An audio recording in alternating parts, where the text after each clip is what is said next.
Hello Snugglebugs, welcome to today's Hearthstone video. We're coming at you with some mining Excavate Warlock stuff. This has recently been nerfed. The snake has been nerfed to be only taking 7 life instead of 10. So there's a few things I'd like to get out of the way here. First of all, this is when it was 10, a deck that I was almost refusing to not play for that reason, because I thought it was a bit too much. The other thing I'd like to call out, in case you're not aware, so if things feel a bit off, with our normal stuff, I originally recorded these, my microphone was not working, so now I'm sort of re-recording over my voice. So the reactions won't be quite there, but I'm going to try to give some play-by-play, maybe some thoughts as to why I was doing the stuff I was doing. Now, why I decided to finally bring this deck out, while the background stuff, they're playing their Arcane Worms, which, by the way, Sith Mage, still one of my least favorite things to play against, is that when they first announced the real nerf, not the up to 6 mana for the snake, and then they put it back down to 4, but the nerf from 10 damage to 7. I actually did see quite a few comments on some just forums and social media and stuff. People not thinking that was a big deal, and really what I saw from my perspective was this deck doesn't do a whole lot other than the snake.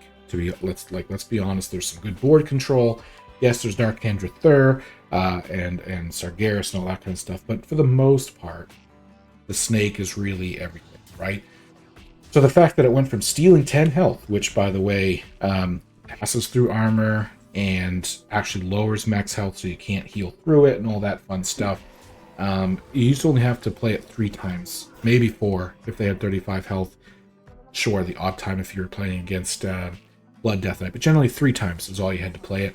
And down to 7 actually means you have to play it 5 times if your opponent can't do anything about it, which is a huge difference. I know 3 to 5 doesn't sound like much, but it gives your opponent, you can't just play it, bounce it, and do nothing, because of course they're going to burn you down faster than you're going to be able to get it off. So as you can see, we get Glowing Glyph.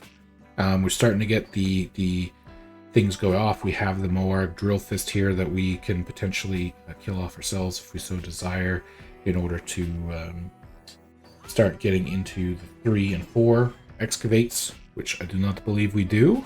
Restore the health. Yes, we're going to restore the health. Make sure this lives a little bit longer. Let's go.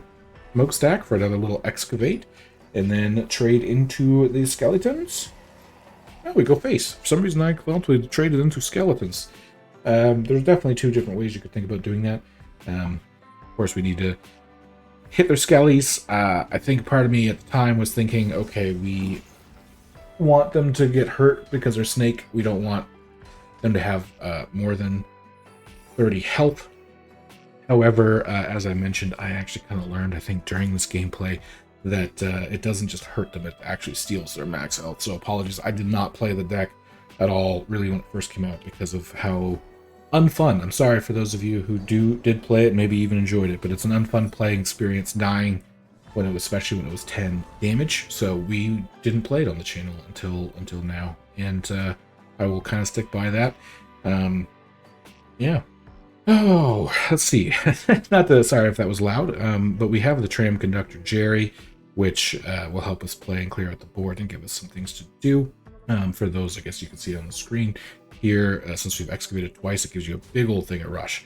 To me, it's kind of crazy, right? You get 6 3/3s, which is 18/18, plus the main body. I think it was a 5/5, if I'm not mistaken, or a 4/4, but either way, it's like 22 of stats. Crazy. Just crazy. I'm testing objection here, because I just honestly thought that's exactly what it'd be, and I felt kind of silly that I wasted one of the bounces for that, but here we go. We can Azerite Snake, and as you'll see, it bypasses the armor up at the top there, way up yonder. And then we can just bounce this back to our hand. Not too shabby. The other thing that makes the 10 down to 7 more impactful than you'd realize is that the healing factor isn't there quite as much. Again, if you're trying to race each other, I was going to say face race each other, that 3 less healing you get is also a kind of a hindrance as well.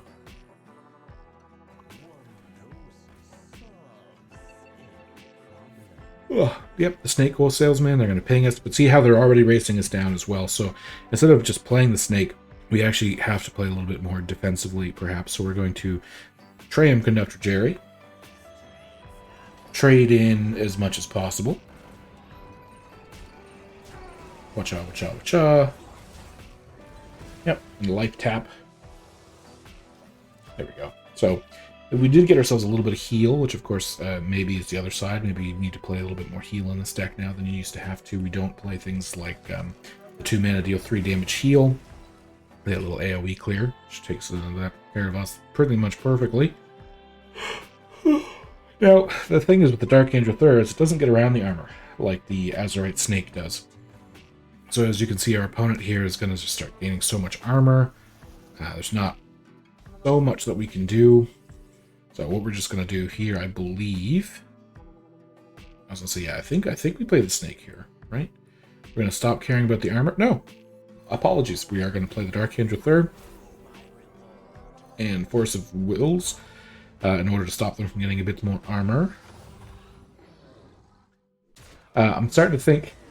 I know this is a bit weird. It's hard looking back, but I'm starting to think I did that because my brain still had not realized about the going under the armor piece from playing this deck. So I do apologize on that. Probably should have, I would think, almost played the Snake in that moment. They did not have that big of a board.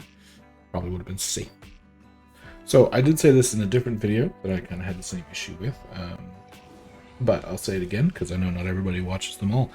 But one idea that did come to me with doing this is I know this is definitely not something that I would like to do for my gameplay on a regular basis, but if there is anyone out there who may enjoy seeing, you know, maybe sending in gameplay to me and having me, for lack of a better word, do some kind of coaching, or like, this is why I might not have done what you did, or here's the trade I would have made, and those kind of things, let me know in the comments down below.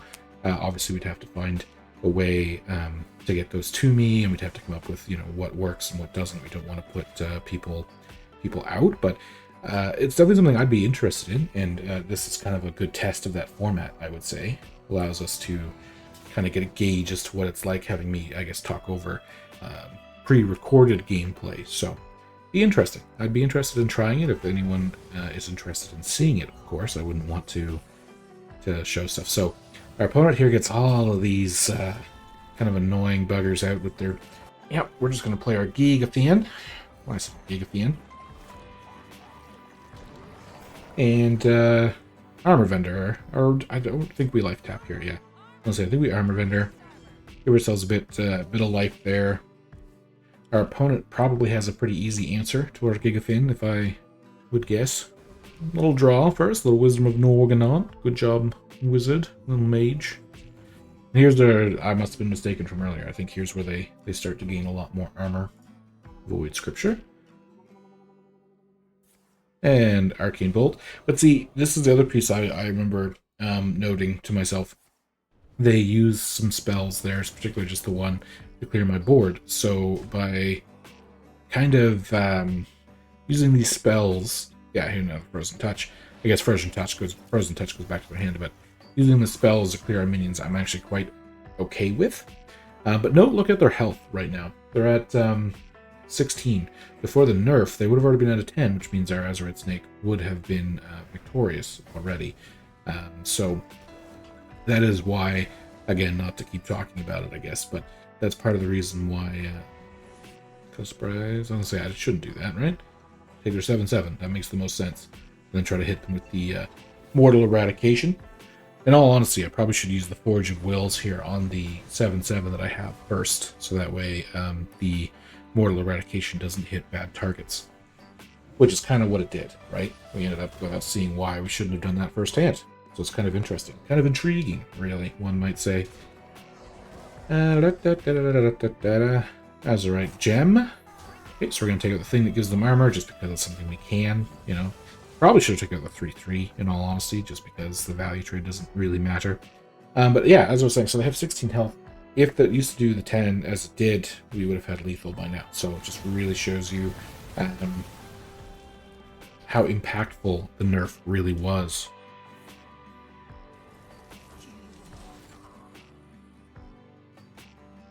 Oop. Smack, smack.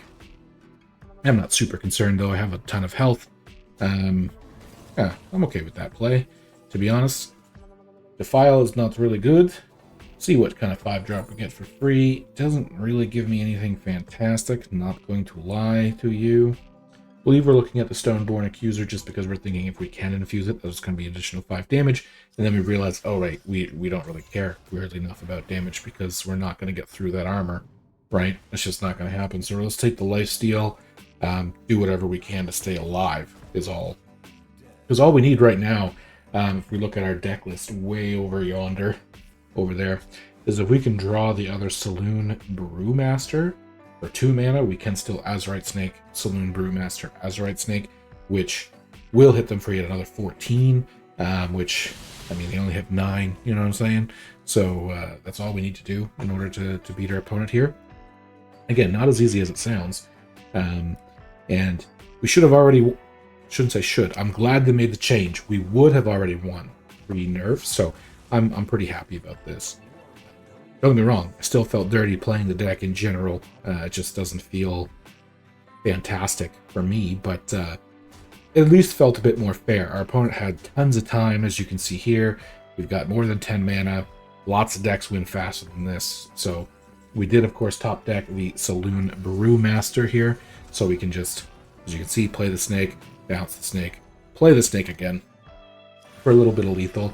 The deck doesn't always work quite that good. Perfect example of how it takes a lot longer to get things going than it used to. And with that, I do think we're going to go just hop into another game. All right, so this time we're going against a Paladin, which they can be pretty tricky. They tend to play very aggressive, especially right now. Now, again, they did actually nerf a card in that deck. Sorry about that. Little tickle in the throat. Ran out of water in the first game, so probably should have went and refilled that, but I didn't.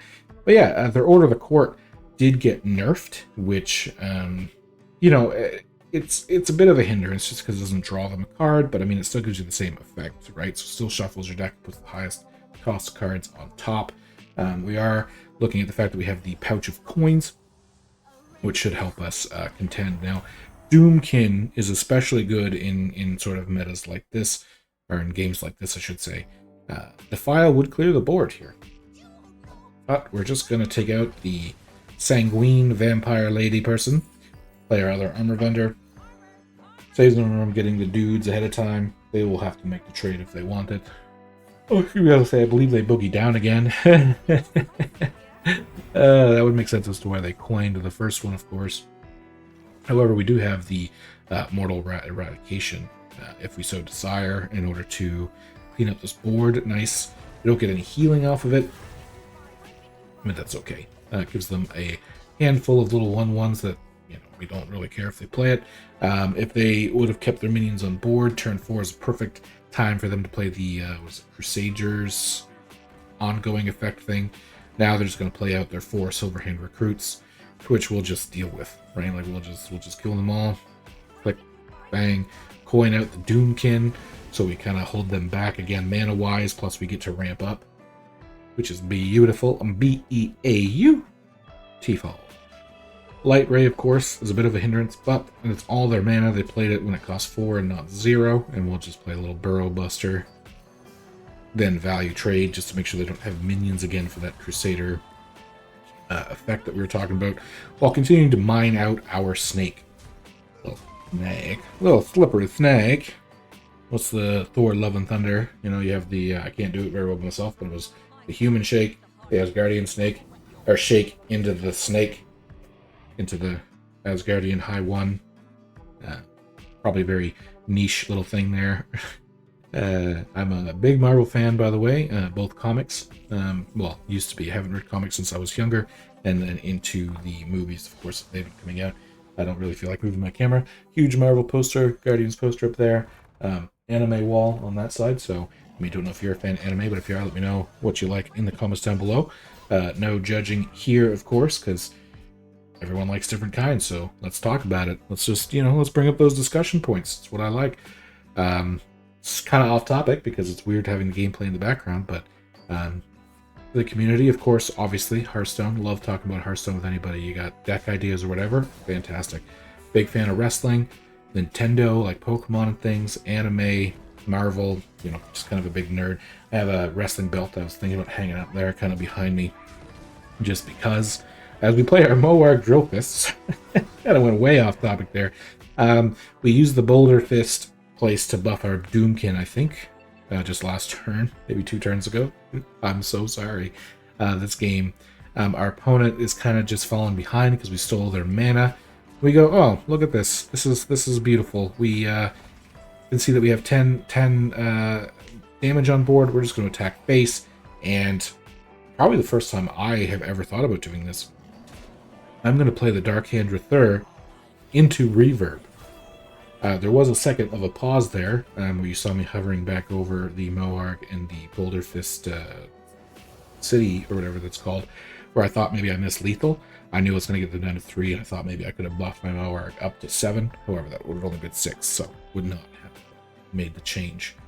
Of course, this is risky, makes so they can kill either one of my Darkhand Rathurs, but I kind of just banked on, at this rate, they have to wipe my entire board without using their weapon in order to not die here. And then, of course, I would just need a single Excavate into a snake. So here I believe they just commit honorable Sudoku. Oh no, they don't. They actually lifesteal. See, this I apologize. I was wrong. So they lifesteal a bit here. They go up to 9, but the Moarg dying gives us the snake, which means we can just punch, play the snake. Well, there you have it. Snake is okay now. I was going to say OP, but it's not really compared to where it was before. We get a little nickety snake, and that's okay with snake bite.